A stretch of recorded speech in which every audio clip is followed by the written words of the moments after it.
Lembrando aí mais uma vez também que o material da aula de hoje já está disponibilizado lá no Moodle, tá bom?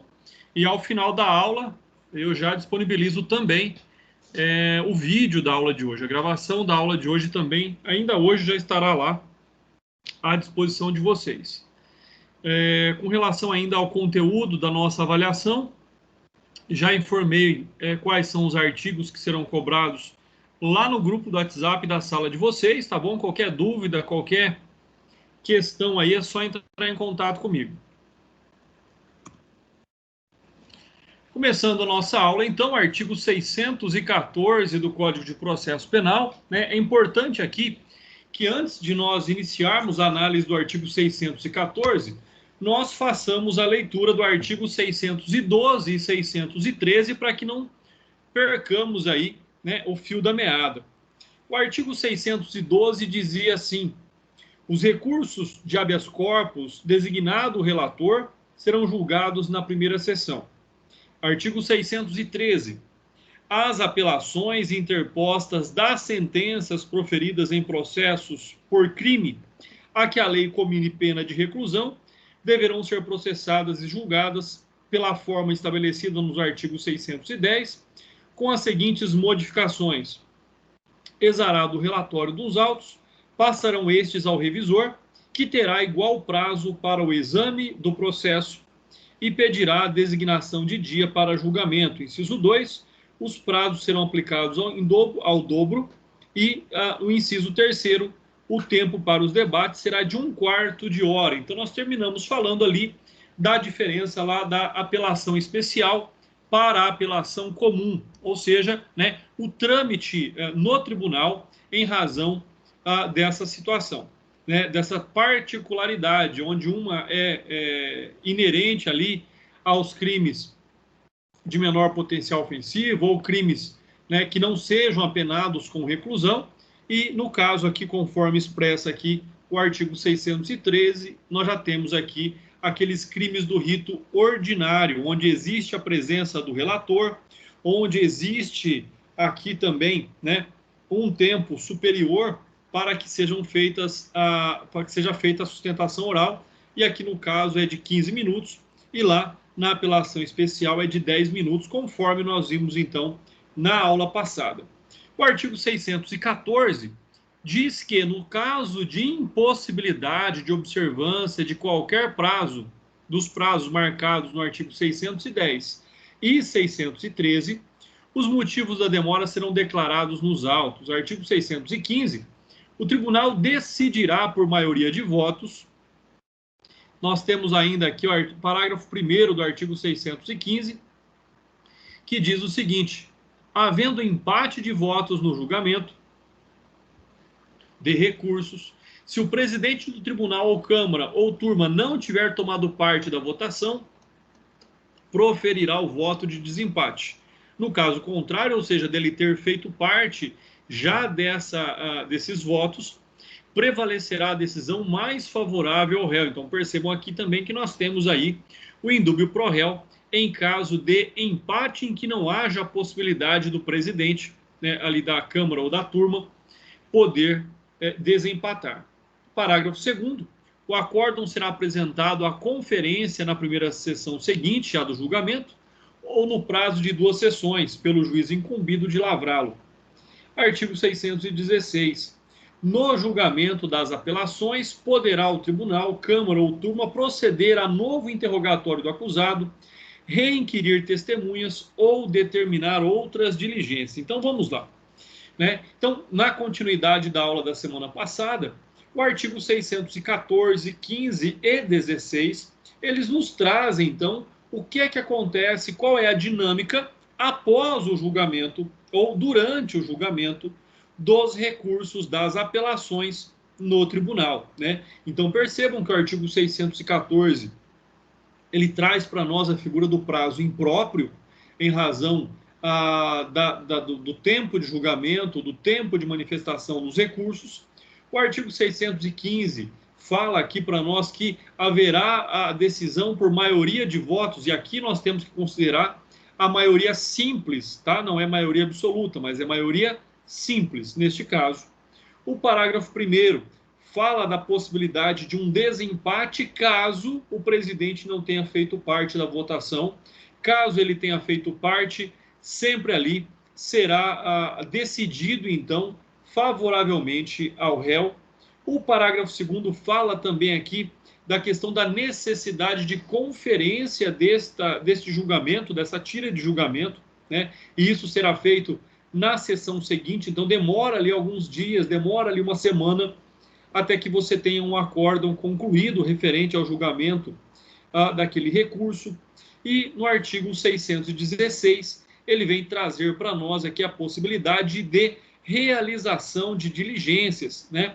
Seja diretamente pelo tribunal, ou seja designando, expedindo carta de ordem ao tribunal, perdão, ao fórum, né, ao juízo inferior, para que cumpram essas diligências. Então é fundamental também, caso haja necessidade de complementação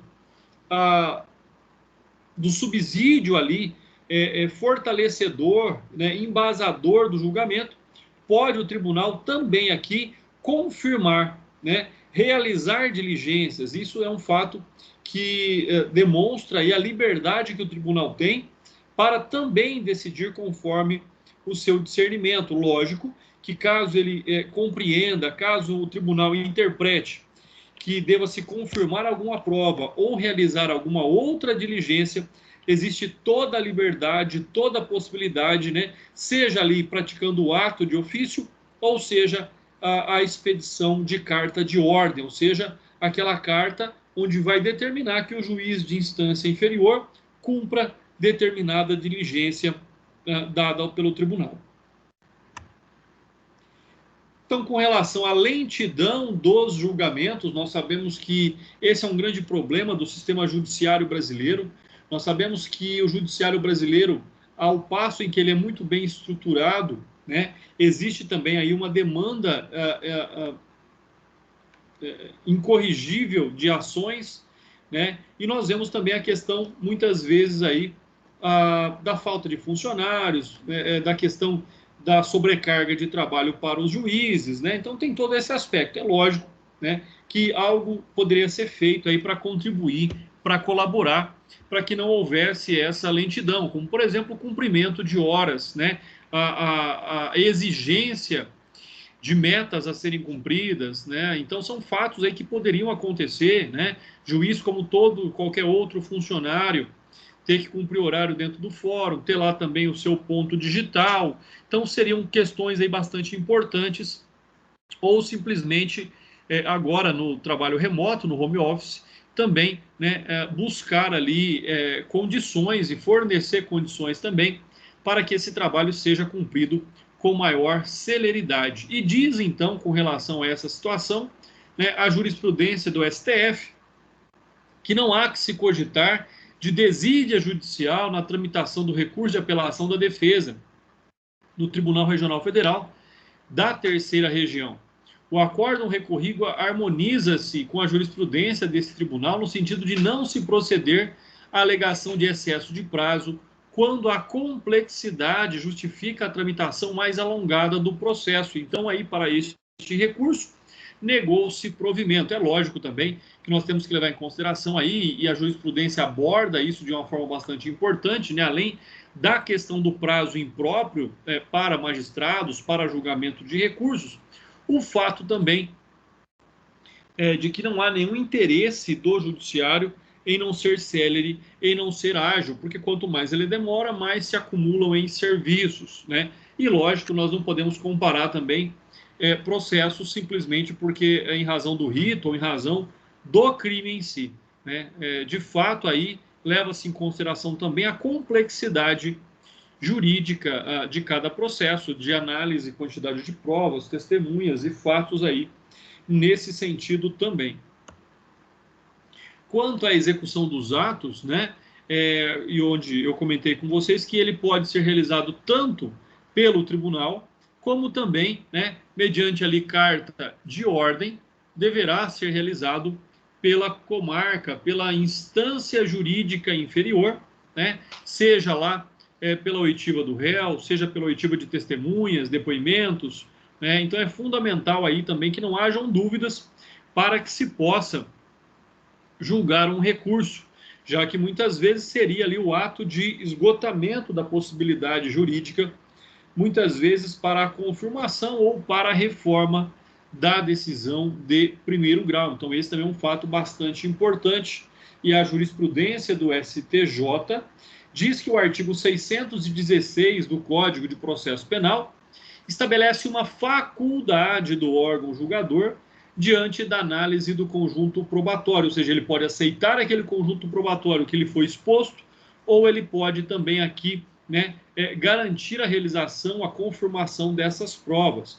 E neste caso, então, a corte de origem entendeu pela insuficiência de documentos apresentados pelo advogado para justificar, por exemplo, a conversão de julgamento em diligência. Então, nesse caso, não se admitiu, não se aceitou ali o adiamento do julgamento, né, quando a defesa requereu que novas diligências fossem realizadas, como forma também de basear, né, de dar subsídios à defesa do cliente. Lembrando que nós não estamos falando aqui, né, da ausência ou da mitigação do direito à defesa, da ampla defesa ou da plenitude da defesa, conforme ele é o rito que se apresenta, né? Já que nós sabemos que quando se trata do rito especial do Tribunal do Júri, nós estaremos diante da plenitude da defesa, enquanto para os demais processos nós temos a ampla defesa, o que são critérios bastante distintos.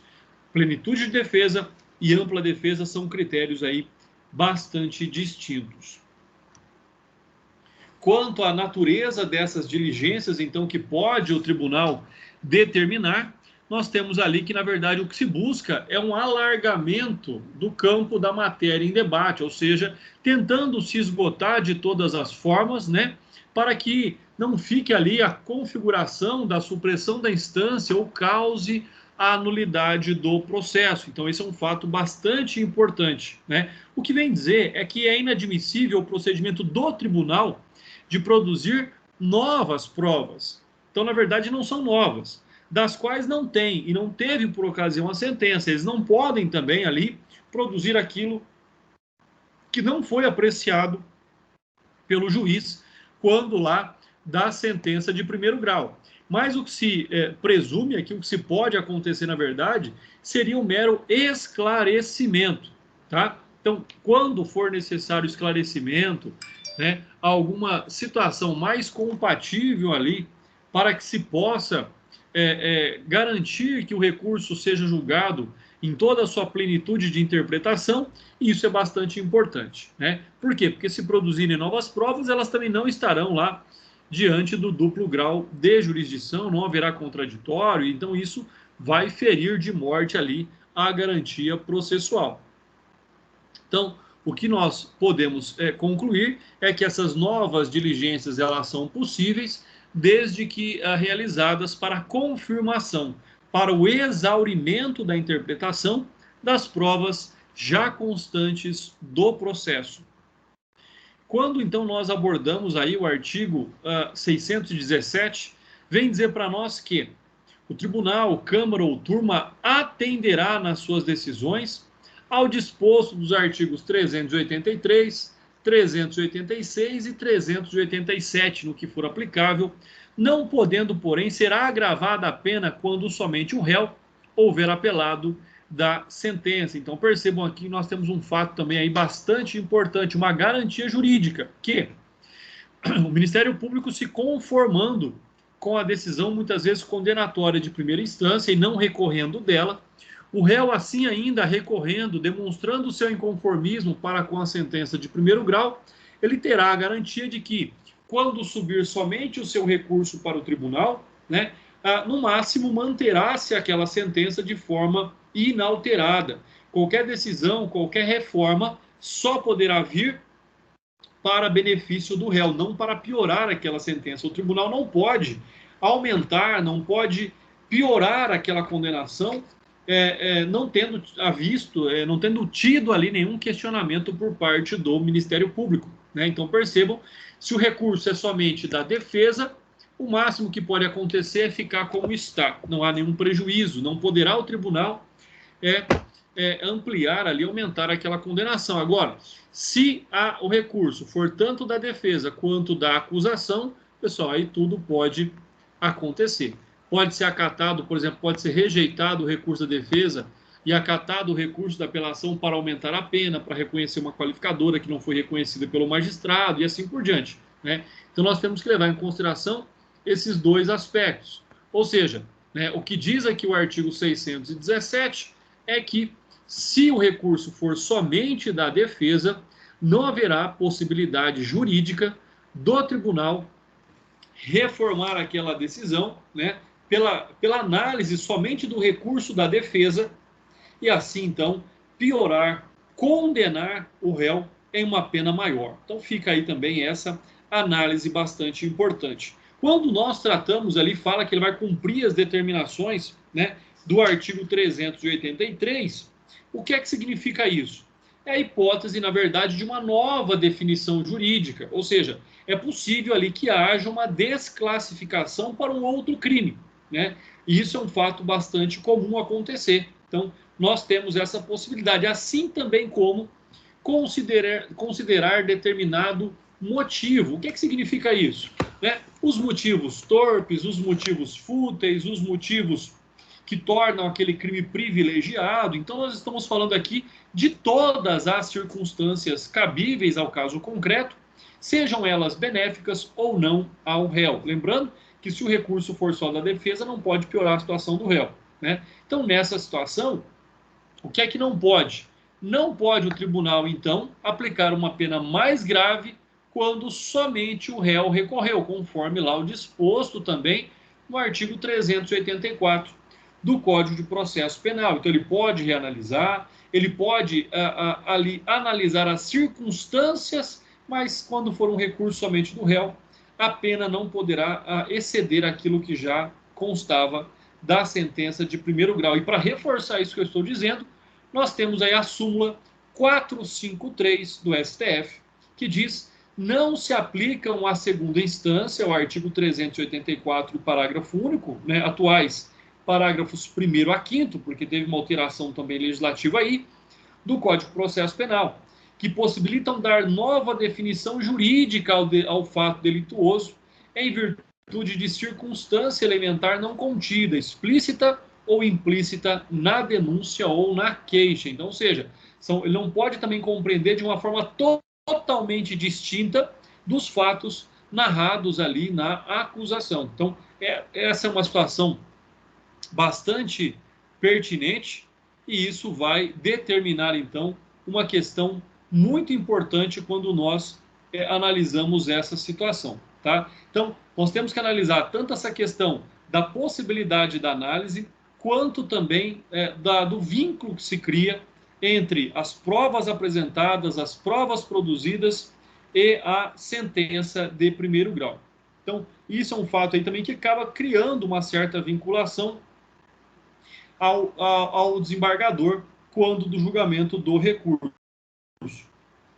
Então, fica aí essa situação também que nos cabe essa análise.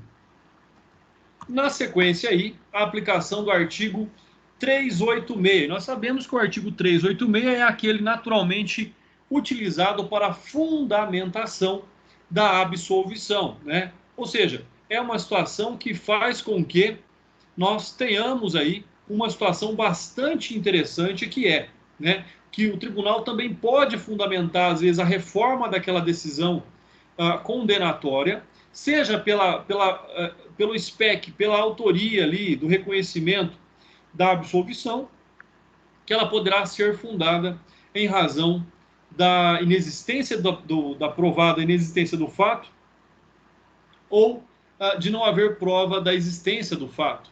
Não constituir o fato infração penal, estar provado que o acusado não concorreu para a infração penal, não existir prova de ter o réu concorrido para a infração penal, existir circunstância excludente de ilicitude ou de culpabilidade, não existir provas suficientes para a condenação. Então percebam que nós estamos diante de casos distintos de absolvição, porém algumas, né, nas quais nós temos uma sentença terminativa, né, logicamente que o mérito foi analisado, tá? Mas fica aí algumas questões, ou seja, algumas excluem totalmente ali a ação civil ex delicto, ou seja, no caso de não existir, de não existência do fato criminoso, no fato de estar provado que o réu não concorreu para a prática do crime. Então, são situações ali que de fato retiram,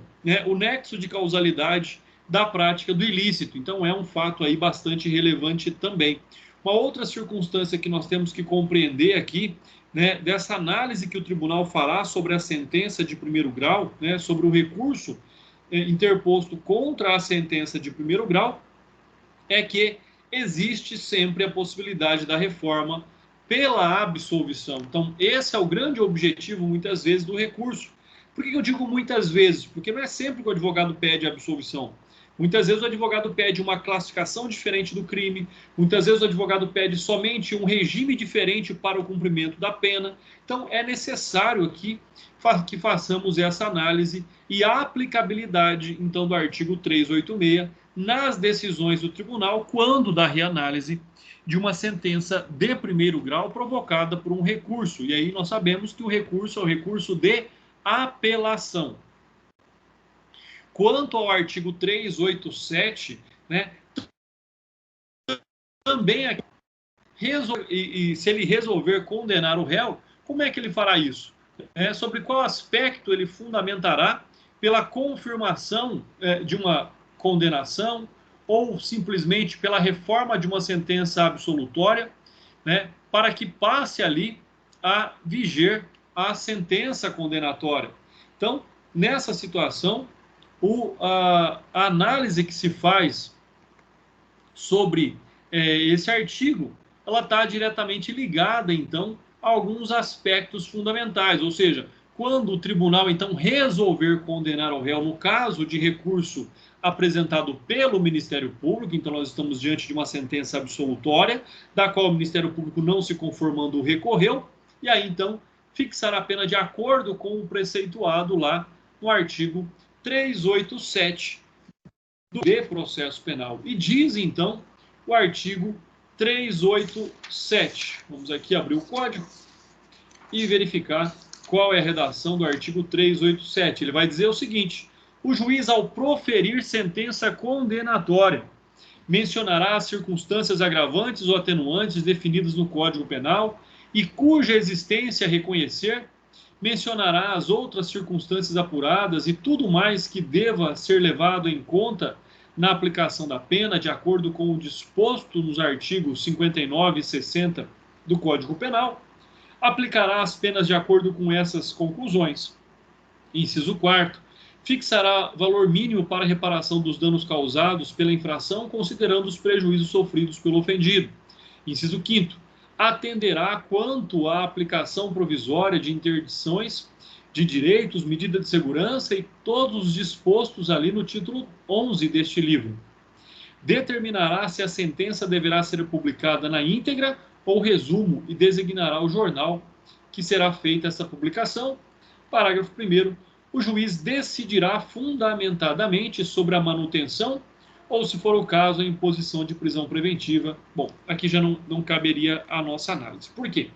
Porque assim como o juiz de primeira instância, deverão aqui os desembargadores julgar esse recurso e se compreenderem que existe a necessidade de condenação mediante o pleito do Ministério Público em seu recurso de apelação, deverão então ali, né, absorver a competência do magistrado de primeiro grau nos termos do artigo 387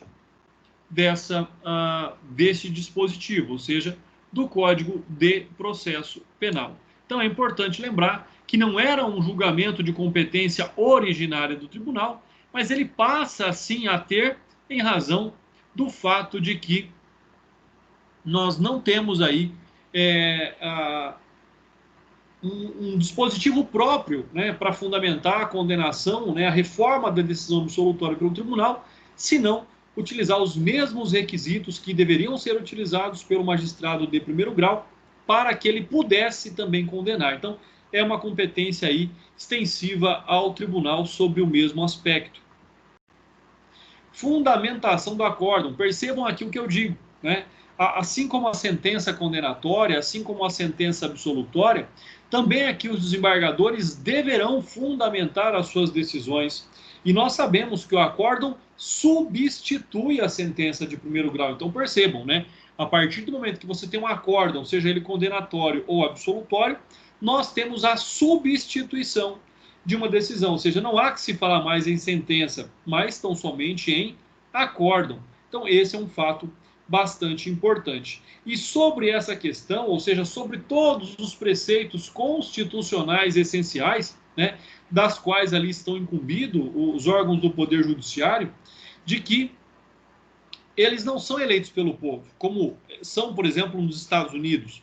No Brasil, não. Né? No Brasil, são cargos ocupados em caráter ali, né, de posse e não de livre nomeação, ou de nomeação mediante um pleito eleitoral. Então, essas decisões, elas devem ser fundamentadas para espelhar a lei vigente. Eles são submissos à lei vigente e não poderão decidir aqui de forma contrária. Então, esse é um fato também aí, né? Uma outra situação que nós temos é que nós temos que analisar aqui o fato de que nós devemos compreender que a reforma da sentença absolutória para a fixação de pena necessita correr o mesmo sistema imposto ao juiz, ou seja, aquele que nós já vimos lá descrito no artigo 387, mas também, né, o critério ali da aplicação do sistema trifásico da dosimetria da pena, né? Seja lá a fixação da pena base, o reconhecimento de circunstâncias agravantes ou atenuantes e, por fim, o reconhecimento de causas de aumento ou de diminuição de pena. Então, segue ali o tribunal os mesmos critérios que deveria seguir o juiz quando, se fosse condenar aquele caso concreto. A vedação da reformatio impejus é uma grande garantia que existe aqui em defesa dos acusados, dos condenados, dos recorrentes. Por quê?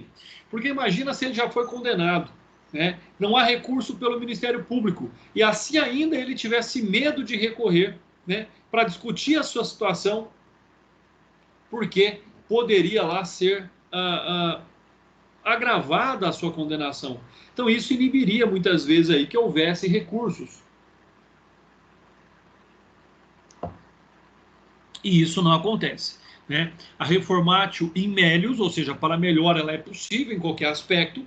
A reformatio in pejus, ela não é admitida quando somente a defesa, quando somente o condenado recorrer, tá? Lógico que se ambas as partes recorrerem, ou seja, acusação e defesa, aí o tribunal tem liberdade ampla e plena de decidir como quiser, seja para reformar para pior, ou reformar para melhor, ou manter aquilo que já se tem, né? Então são fatos aí bastante interessantes também, e nós temos que compreender que a reformatio in pejus, ela só existe quando o recurso for somente da defesa. Quando o recurso for da acusação também concomitantemente, não há nenhum impeditivo aí na possibilidade da reformatio in pejus, mas somente quando somente o réu tiver recorrido, não pode ser reformada aquela decisão para piorar a situação dele, já que esse tema não foi levado a debate, já que este questionamento não foi feito quando deveria e pela pessoa competente, ou seja, pelo Ministério Público, né? Os desembargadores de ofício assim não podem agir, já que não é função dos magistrados, sejam de primeiro ou de segundo grau, agirem como inquisidores, como acusadores. Não é essa a função do tribunal. Reformatio in pejus e nulidade absoluta. O que significa isso? A melhor expressão que nós temos sobre esse fato é a súmula 160 do STF, que diz é nula a decisão do tribunal que acolhe contra o réu nulidade não arguida pela acusação. Então percebam, né, ressalvados os casos lá de recurso de ofício ou de reanálise necessária da decisão do magistrado. Então é importante que o tribunal não possa de ofício analisar aquilo que não foi arguido no caso aqui, seja pelo promotor, seja pelo assistente de acusação, porque ele fica limitado aos questionamentos, às impugnações constantes do recurso. Isso para, logicamente, piorar a situação do réu. Agora, se você parar para pensar, vamos pensar o contrário. O advogado faz um recurso lá meia boca e não aborda tudo aquilo que deveria abordar em defesa do seu cliente. E aí o tribunal pode, então, analisar fatos que não foram arguidos no recurso da defesa. Pessoal, da defesa pode, tá bom? Da acusação não pode. Porque quando a defesa recorre, ela devolve todo o mérito da causa para o tribunal. Então o tribunal pode decidir até mesmo beneficiando o réu em pontos não atacados pela defesa. Já quando o recurso é da acusação e a acusação não aborda pontos pertinentes, como no caso aqui uma nulidade, ela não poderá ser reconhecida se não ventilada no recurso da acusação. Reformatio impejus indireta. Então nós vemos que existem várias modalidades ali, né? Como é que acontece a reformatio impejus indireta? Então nós temos, olha só, recurso exclusivo do réu, vindo a ser proferida devendo respeitar os limites da primeira, sem poder agravar a situação do acusado. Assim, caso o réu seja condenado a 5 anos de reclusão, não obtenha a defesa anulação dessa decisão quando o magistrado, ainda que seja outro, venha a proferir outra sentença. Está adstrito a uma condenação máxima de 5 anos, e isso não poderá ser alterado de forma alguma. E se pudesse, então, elevar a pena ao proferir nova decisão, estaria havendo uma autêntica reforma em prejuízo da parte que recorreu. Em tese, seria melhor ter mantido a sentença, ainda que padecendo de nulidade, pois a pena seria menor. Então, parece-nos justa, portanto, essa posição, que é a dominante na jurisprudência atual. Então é um caso aí bastante interessante. Pessoal, me perdoem, me dê licença por 2 minutinhos aqui, vamos tomar uma água, que eu preciso ouvir uma mensagem aqui encaminhada pelo professor Eliel. Só um instante, pode ser algo importante. Então, 2 minutinhos aí para que eu possa ver aqui. Me perdoem pela interrupção, mas ela parece que é necessária.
Pessoal, me perdoem aí pela interrupção, mas era uma questão importante, tá? E aí vamos retomar então aqui o nosso estudo, a nossa análise. Quando nós falamos então dessa reformatio impejus indireta, um outro fato que deve prevalecer, que não pode ser alterado, por exemplo, é a questão de se reformar aquela sentença sobre qualquer aspecto, né, para piorar a sentença, a condição de condenação do indivíduo, seja pelo aumento de pena, ou seja pela inclusão de qualquer circunstância que fosse aqui capaz, que fosse aqui possível de gerar qualquer dano a ele, seja mudança de regime, aumento da multa ou qualquer situação aí que fosse capaz de piorar a situação do indivíduo. Então, é um fato aí bastante também relevante, da qual nós temos que buscar essa análise e essa compreensão. Reformatio impejus e soberania do tribunal do júri. Então percebam, se nós já estamos diante de algo que é soberano, no caso do tribunal do júri, nós sabemos que o máximo que pode acontecer, vocês já estudaram essa situação também, o máximo que pode acontecer é o tribunal reconhecer que os jurados julgaram contra as provas do processo, né, e anular aquele julgamento, cassar aquela decisão. No máximo é o que pode acontecer. Não há como se reformar, não se admite aqui reformar a decisão do tribunal do júri. Por quê? Porque nós temos que defender, então, a veemência, o respeito à soberania dos veredictos.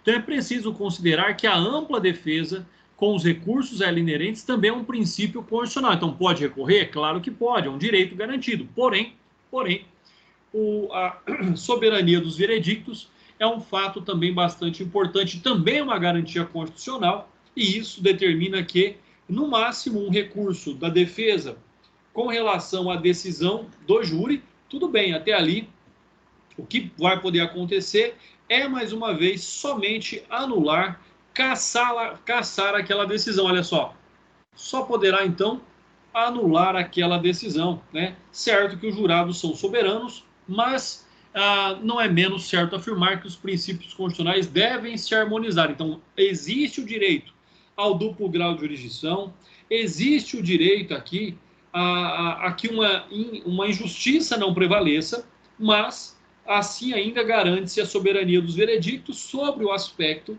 de que não poderá, não deverá aqui nessa situação, não poderá e não deverá, será alterada a decisão dos jurados, simplesmente quando necessário, cassada, anulada essa decisão.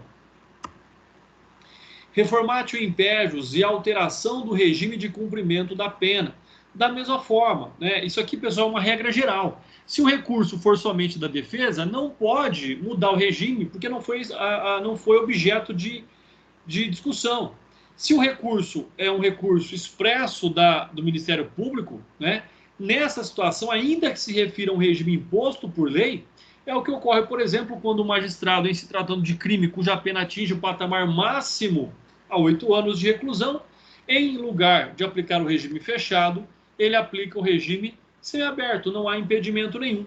E não cabe aqui ao tribunal alterar o regime sem provocação do órgão acusatório. Então percebam também que só poderá aqui o tribunal analisar esse fato quando, então, instado pelo Ministério Público mediante o recurso. Se não for objeto de discussão, não haverá também, nem mesmo que se mudar aqui o regime de cumprimento para um regime mais gravoso do que aquele constante da sentença de primeiro grau, né? Reformatio impejus e erro material. Então percebam, o que é um erro material? O erro material é aquele que há, por exemplo, troca de nomes, né? O erro material é aquele erro grosseiro, mas você vê que a intenção era correta. Na verdade, trocou-se algo ali que dá uma conotação talvez estranha, né? Troca-se o nome do querelante pelo querelado, da vítima pelo réu. Isso acontece, já vi acontecer. Então, é inaceitável que o tribunal, a pretexto de corrigir erros de espécie de erro material constante do julgado inferior, prejudique o réu. Não há que haver nenhum tipo de prejuízo, né? Normalmente, quando somente este erro recorreu da decisão.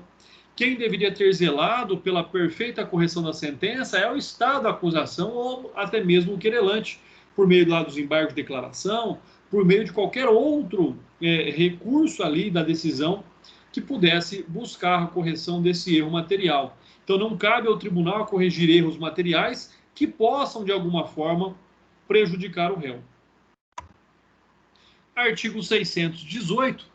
Os regimentos dos tribunais de apelação estabeleceram normas complementares para o processo e julgamento dos recursos e apelações. Então, percebam aquilo que vocês já sabem, ou seja, quando você começar a advogar, quando você for promotor, quando você for juiz, é fundamental estudar também os regimentos internos dos tribunais de apelação ou dos tribunais estaduais. Por quê? Porque tem divergência, porque tem compreensões, tem interpretações diferentes dependendo ali do estado em que você está. Então, por exemplo, acórdão proferido em competência originária. Então, nós sabemos, em razão do foro privilegiado, em razão do foro pela prerrogativa de função, nós temos a presença do acórdão proferido em competência originária, ou seja, ele funciona como se fosse uma sentença. É a primeira decisão daquele fato, mesmo assim levará o nome de acórdão. Então, é uma situação então bastante interessante. E mais interessante ainda é saber como recorrer dessas decisões quando proferidas por instâncias próprias, seja o Tribunal de Justiça, seja o Superior Tribunal de Justiça ou até mesmo o STF, né? Recorre-se para quem de uma decisão do STF? Essa é uma pergunta a se fazer. Então, o que nós temos como exemplo? O presidente da República, no caso de crime comum, ele é julgado pelo STF.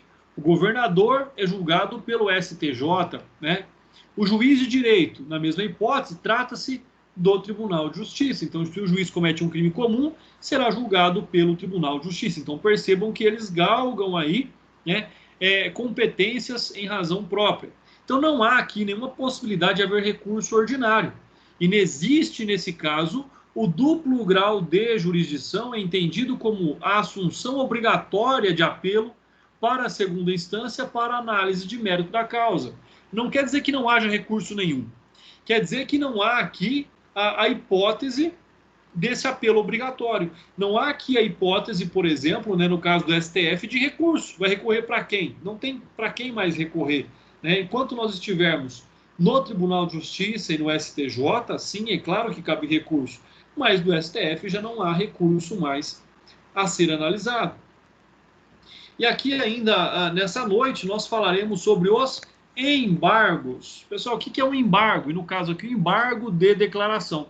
Embargo de declaração ele tem 3 finalidades próprias. Primeiro, é o esclarecimento de dúvidas do acórdão ou da sentença. Tá? Então, isso é um fato bastante importante. O que ele busca esclarecer? As ambiguidades, as obscuridades, as contradições ou as omissões da decisão. Então, aquela decisão, por exemplo, que não tratou, não justificou, não motivou, está ali uma obscuridade, muitas vezes, né? Uma omissão de fundamentação, uma ambiguidade, quando é contraditório aquilo que ele entre diz e fundamenta e decide. Então, nós temos essas situações, né? Tanto ambiguidade, obscuridade, contradição ou omissão. Então, nessas 4 hipóteses é onde cabe aqui a interposição dos embargos de declaração. Um outro fato importante é que o Código de Processo Penal expressamente somente prevê o recurso de embargo de declaração contra acórdão, mas é de se considerar, mas é de se compreender que cabe também embargos de declaração contra a decisão de primeiro grau, tá? Porque quem pode o mais, pode o menos. Então, afinal, é o que vem previsto no artigo 382 do Código de Processo Penal. E o artigo 382 diz o seguinte para nós: qualquer das partes poderá, no prazo de 2 dias, pedir ao juiz que declare a sentença, sempre que nela houver obscuridade, ambiguidade, contradição ou omissão. Então, se declare a sentença, na verdade, nós estamos falando dos embargos de declaração, né? É aquilo que busca que a sentença seja mais clara, é aquilo que determina que a sentença seja mais objetiva, fundamentada, rechaçada pelas provas dos autos, interpretadas de acordo com o convencimento do magistrado. Extensão dos embargos a outras decisões, aí já não pode. Os embargos não são extensivos. O juiz ele vai declarar a decisão dele e só, né? E aí quem não quiser que recorra, então, dessa decisão declarada. O sistema recursal não pode ser ampliado sem a expressa autorização legal, que é aquilo que nós vimos lá no início, né? Não posso aqui utilizar os embargos de declaração, ou não posso aqui deles me utilizar extensivamente a outras decisões. Então, esse é um fato bastante importante, ou seja, existe uma impossibilidade da aplicação de embargos de declaração e outras decisões que não configurem sentença. ou acórdão, porque só cabe embargo de declaração contra a sentença ou acórdão. Não cabe, por exemplo, embargo de declaração contra despacho. Não cabe embargo de declaração contra a decisão interlocutória, então, que não põe fim ao processo. Né? E a Ada Pellegrini Grinover, Magalhães Noronha e os Scaranci dizem que, apesar de o código referir-se apenas aos acórdãos proferidos pelos tribunais de apelação, as sentenças de primeiro grau, o é certo que os embargos de declaração podem ser interpostos contra qualquer decisão judicial. Pessoal, quando eu falo em decisão, nós temos que compreender a diferença entre decisão, despacho e sentença. Decisão. Decisão pode ser uma decisão interlocutória, né, que é o que normalmente acontece. Uma decisão que não põe fim ao processo, que decide um fato. Um despacho é aquilo que determina o impulso oficial do processo. Intime-se, nomeie-se, aplique-se, determina-se, ou seja, é aquilo que faz com que a marcha processual aconteça. E, logicamente, uma sentença é uma decisão, é uma sentença terminativa de mérito, terminativa do processo ou não, porque nós sabemos, por exemplo, que a sentença de pronúncia não põe fim ao processo, não julga o mérito.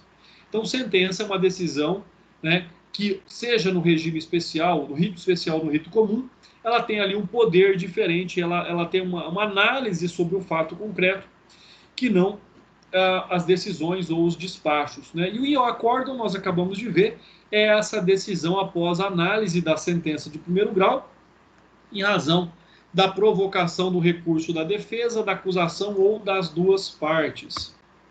Artigo 619. Os acórdãos proferidos pelos tribunais de apelação, câmaras ou turmas, poderão ser opostos embargos de declaração no prazo de 2 dias, contados da sua publicação, quando houver na sentença ambiguidade, obscuridade, contradição ou omissão. Então, percebam, prazo de 2 dias é um recurso que não tem efeito suspensivo, ou seja, se você ficar esperando muito, você perde, né? Preclui ali o prazo para a interposição de um outro recurso, seja o recurso de apelação, seja um recurso especial, por exemplo. Então, é importante aí que nós possamos compreender o que significa o embargo de declaração. O que é publicação? Né? 2 dias, olha o que fala a lei. Cadê? 2 dias contados da sua publicação. Para quem às vezes não tem muita familiaridade, nós temos que a decisão ela é disponibilizada ao Diário Oficial, por exemplo, e depois ela é publicada, ou seja, é dado publicidade, é dado conhecimento daquele despacho, sentença ou decisão às partes interessadas. Né? Então, não há necessidade de intimação do réu ou do defensor, no caso aqui dos embargos de declaração. Publicou 2 dias corridos para que se possa interpor embargos de declaração. Então, é importante que saiba-se e compreenda-se o que é publicação. Né? E prazo, pessoal, prazo é prazo. Eu sei que muitas vezes, e a culpa é dos próprios professores, eu me incluo logicamente também, em que nós não passamos para vocês a situação do prazo próprio, né? Ou seja, perdeu. Né? Perdeu sem justificativa, acabou, precluiu o direito de agir novamente.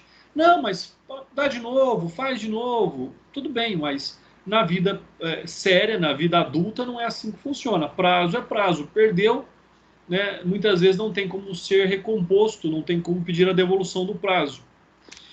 Com relação à ambiguidade, é o estado daquilo que possui duplo sentido. Então é importante aí, né? Gerando uma equivocidade ou uma incerteza capaz de comprometer a segurança do afirmado. Ou seja, não se sabe ao certo ali o que significa o que o juiz quis dizer, uma sentença confusa, vamos assim dizer.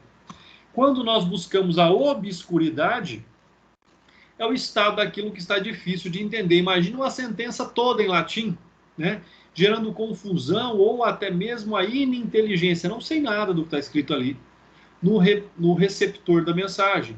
No julgado, evidencia-se a utilização de frases e termos complexos e desconexos, impossibilitando ao leitor da decisão, leigo ou não, captar o sentido do conteúdo. Então, percebam, quando nós falamos aqui de ambiguidade, duplo sentido, quando nós falamos de obscuridade, termos complexos ou desconexos, e quando nós falamos de contradição, nós falamos de incoerência entre a afirmação anterior e a outra posterior. Ele começa relatando um fato e aí depois ele condena um réu, né, numa coisa totalmente contraditória. Então, inexiste contradição quando a decisão ou sentença ou acordo está delineado nas opiniões doutrinárias, outros acordos ou sentenças. Então, logicamente, não tem contradição. E mesmo com as provas dos autos, é preciso existir confronto entre as afirmações interiores ao julgado. Então, isso é um fato importante. A contradição está dentro do próprio julgado. Começa falando de uma forma e depois se contradiz e decide de outra forma. Então, são nessas hipóteses aí que cabe os embargos de declaração. E, por fim, a própria omissão, seja a lacuna ou o esquecimento. Lembrando que uma sentença, uma decisão, ela tem partes próprias, né? Ela tem a exposição de motivos, ela tem a fundamentação e ela tem a própria decisão. Então, no julgado, traduz pela falta de abordagem do magistrado acerca de algumas alegações ou requerimentos formulados expressamente pela parte interessada, merecedor de apreciação. Ou seja, se eu levar 10 teses ao juiz, ele é obrigado a falar sobre as 10 teses, se ele aceita, se ele rejeita e o porquê de cada uma delas. Então, a omissão seria isso. Agora, eu digo em teses, o que nós temos que compreender? Não é omissão quando existe uma lacuna na decisão, se o juiz deixar de comentar algum argumento levantado pela parte, pois no contexto geral do julgado pode estar nítida a intenção de rechaçar todos eles. Então, ou seja, ele tem que decidir, ele tem que se motivar, ele tem que compreender aquilo que ele está dizendo, né? Logicamente demonstrando que ele recusa tudo, mas ele não pode deixar de analisar questões, ele não pode pular fases da sentença, por exemplo. Validade para pré-questionamento, pessoal. O que é o pré-questionamento? Eu vou pré-questionar uma matéria de ordem constitucional para depois poder entrar com outro recurso. É possível? É claro que é. Está lá na súmula 356 do STF. O ponto omisso da decisão sobre a qual não foram opostos embargos declaratórios não pode ser objeto de recurso extraordinário. Então, olha só, é fundamental que eu recorra, entre com embargo de declaração, pré-questionando matérias de ordem constitucional ou de ordem legal, para que eu possa entrar com recurso extraordinário ou recurso ordinário constitucional, por falta do requisito do pré-questionamento. Então, eu posso pré-questionar, eu posso abordar matérias nesse embargo de declaração que vão me dar subsídios depois, né, seja em âmbito ali de primeira instância ou de segunda instância, como eu disse, para me dar a oportunidade, por exemplo, do recurso extraordinário, em caso de desrespeito, contrariedade à lei ordinária ou até mesmo à legislação constitucional. André, eu posso entrar também quando lá o tribunal, no caso do acórdão, julga diferentemente de uma súmula vinculante? É claro que pode, nós já vimos isso, né? Está lá na reclamação. Abuso de direito, tão discutida aí a lei do abuso de autoridade, né? A nova lei do abuso de autoridade. E quando a gente fala em abuso de direito, é a reiterada interposição de embargos de declaração, pessoal. São os embargos protelatórios, com o intuito simplesmente de atrasar ali a execução da pena. E por isso, não deve interromper o prazo, ainda que justifique a imposição de multa, valendo-se da analogia do processo civil. Então, nos embargos protelatórios, nos recursos protelatórios, o juiz pode aplicar a multa e não produz ali efeito suspensivo a nenhum deles. Então, não vai aqui impedir, né, o trâmite normal do processo e nem mesmo a execução da pena. Artigo 620, o último artigo da nossa análise, né, dessa noite. Os embargos de declaração serão deduzidos em requerimento que constem os pontos em que o acórdão é ambíguo. Quando eu falo acórdão, vocês vão lembrar também em sentença. Nós já vimos que de primeiro grau também pode, né? Ambíguo, obscuro, contraditório ou omisso. Então, são 4 hipóteses que podem ser levantadas nos embargos de declaração. Parágrafo 1º, o requerimento será apresentado pelo relator e julgado independentemente de revisão na primeira sessão. Olha, é um trâmite muito mais rápido. Não se preenchidas as condições enumeradas neste artigo, o relator indeferirá desde logo o requerimento no caso da interposição dos embargos de declaração, né? Qual é a legitimidade que tem para entrar com embargos de declaração? E para isso, nada melhor do que a análise da jurisprudência do Estado mineiro. Os embargos são incabíveis quando utilizados com a indevida finalidade de instaurar-se uma nova discussão sobre a matéria já apreciada para se obter alteração do resultado do julgamento. Ou seja, eu não posso discutir o mérito nos embargos de declaração. Eu só posso discutir aspectos motivadores da decisão, seja a decisão contraditória, ambígua, obscura ou omissa. Já com relação à manifestação da parte contrária, é necessário? Não, é dispensável. Tá? Porque ali não há uma reanálise do mérito, mas tão somente um pedido de esclarecimentos, né? Um pedido de esclarecimento. Tanto é que é embargos de declaração, um pedido de declaração daquilo que está escrito. Já que o propósito dos embargos de declaração é aclarar a matéria decidida e não inovar. Ou seja, como nós vimos aqui, não pode inovar. Não pode se discutir matéria já discutida. Ressalva a doutrina a possibilidade do relator, verificando a viabilidade de modificação de conteúdo decidido, quando a questão é obscura, ambígua, contraditória, omissa, força nada, determinar a intimação da parte contrária. Não é necessário, mas também não é proibido a manifestação da parte contrária, né? Então, são situações aí bastante importantes. E nesse caso, dizem ter os embargos o caráter infringente, ou seja, com capacidade para violar ali anteriormente julgado, né, para alterar anteriormente a decisão julgada. Então, são embargos de declaração com caráter infringente, ou seja, ele pode até modificar o mérito, né? Se o juiz condenou, mas na verdade ele queria absolver, ele vai mudar o mérito daquele julgado. Efeito infringente é o que nós já falamos, ou seja, a capacidade de modificação substancial do julgado. Então pode ter uma mudança bastante expressiva ali com relação à análise da ambiguidade, da obscuridade, né, que representam a simples possibilidade tanto de aclarar o que está implícito como de modificar aquilo que foi dito divergentemente da vontade do prolator da decisão.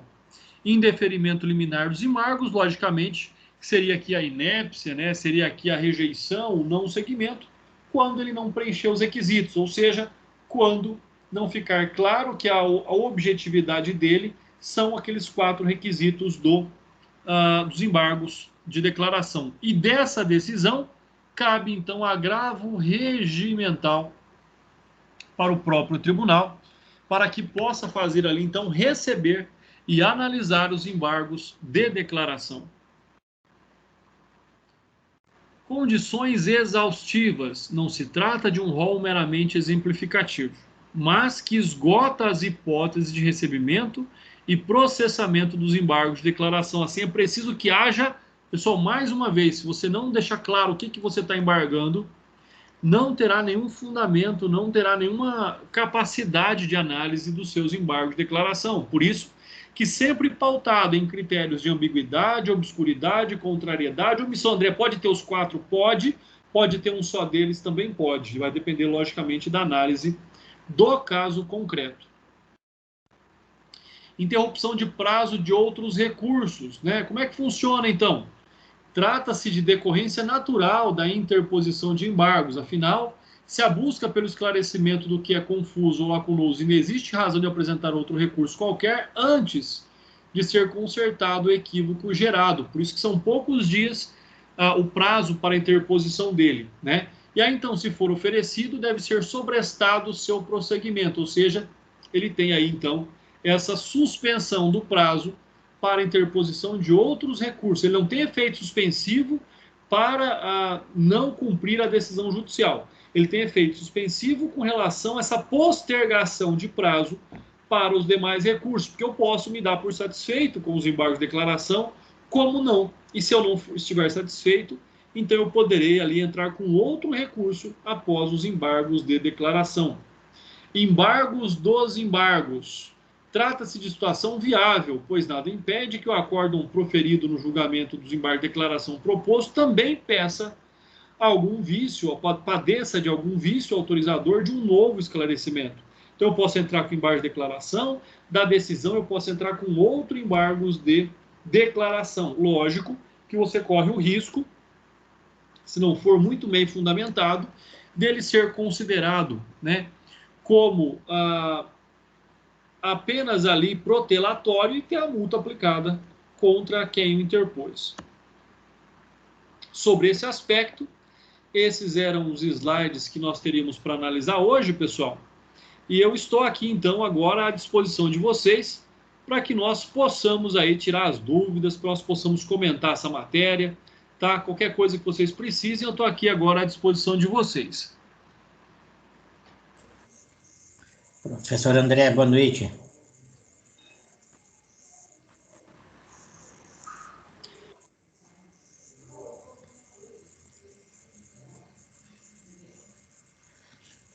Professor, boa noite.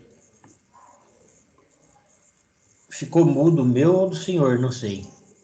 É o meu. Aí, Clauberto, agora está certo aqui. Eu acompanhei toda a matéria do senhor, a aula aí de hoje, né? Ficou ótima. Gravei como sempre. Já baixei o PDF para estudar, né? Sim, E obrigado. eu quero agradecer ao senhor e pedir licença para dar aula do senhor para mim dar mais uma estudadinha na próxima prova que eu tenho daqui a pouco. Não, sem problema. Olha, bons estudos para vocês aí, boa prova. Por isso que nós estamos gravando mesmo, tá? Eu já vou disponibilizar essa gravação para vocês daqui a pouco.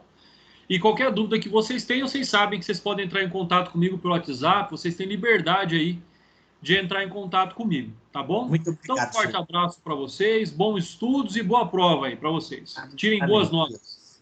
Amém. Até mais. É.